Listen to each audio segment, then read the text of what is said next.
Hello everyone, welcome back to my channel. Today I'm going to be talking about my best reads of 2025.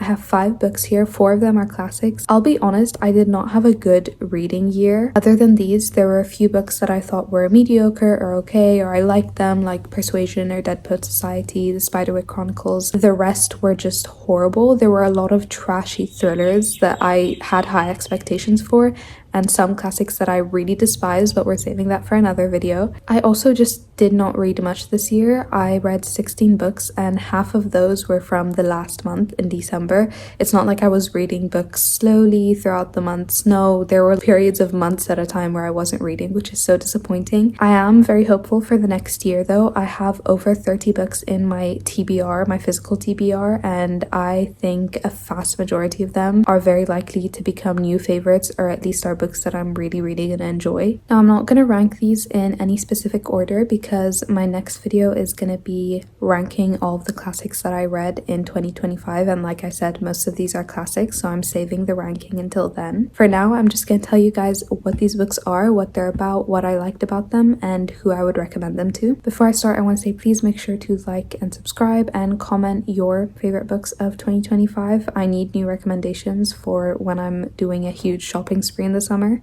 The first book, and this is also the first book that I read in 2025, so it's a good start to the year, Letters to a Young Poet by Rainer Maria Rilke.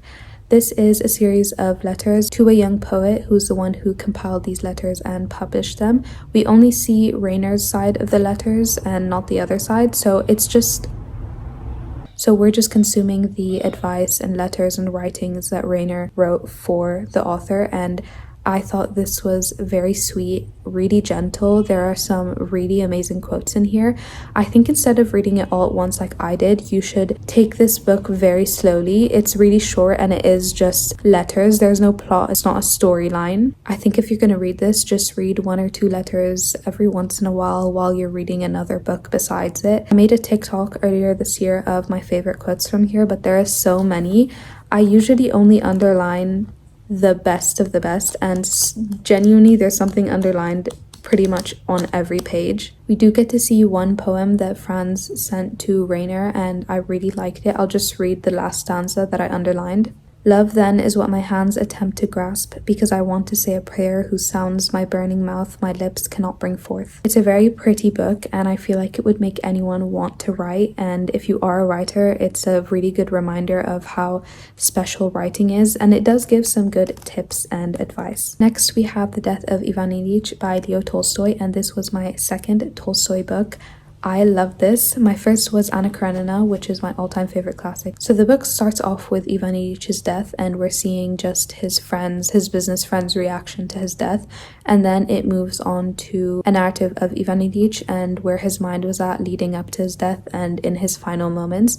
I think it really portrays Tolstoy's own state of mind during this and the kind of confusion or uncertainty that he might have been feeling as he was getting to the end of his life. As you're reading it, it doesn't feel like this is meant to be a story. It just feels like it's meant to portray how absurd death and the way that we react to death is, and how human nature is, not only in death, but also how human nature responds to death, because you see that the friend's reaction to Ivan Ilyich death is selfish. Tolstoy kind of suggests that deep under all of our sadness and grief whenever someone else dies, we're kind of thinking, well, thank God it wasn't me. I was writing a lot of notes while I was reading this, and I'm planning to make a video essay and a Substack post on this sometime. Making notes on this as I was reading it really helped me indulge in it, and I appreciated it a lot more. The other book in this copy is 3 Deaths, which I also really liked, and I think the length was very suitable. I don't think it was the kind of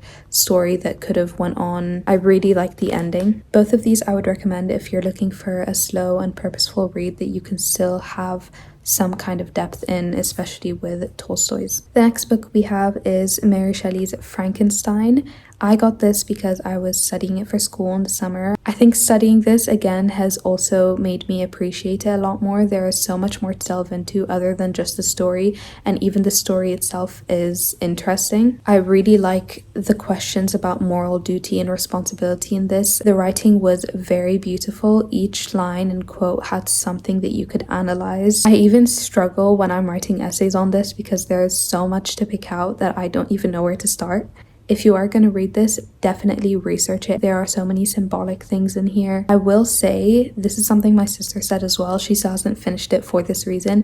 It takes a little bit of effort to read. The writing is very rich and dense, and you kind of need to be paying attention. I think it's a really good book to start off with if you're getting into the classics and romantics and you want an interesting story. Next, we are moving on to our non-classic, The City of Mist by Carlos Ruiz Zafón, and this is a series of short stories set in Barcelona, which is the same place his main series, The Shadow of the Wind, is set. This is actually the first book I read by him. I was going to wait to get his main series, but when I found out it was just short stories and there wasn't really anything really connected to the main series, I decided to read it, and it is so beautiful. The writing is just wondrous and fantastical, and it manages to be simple and understandable, but also very metaphorical and impactful at the same time. The stories as well work so well as short stories, if that makes sense. There's fantasy, but it also feels very real and connected to the real world.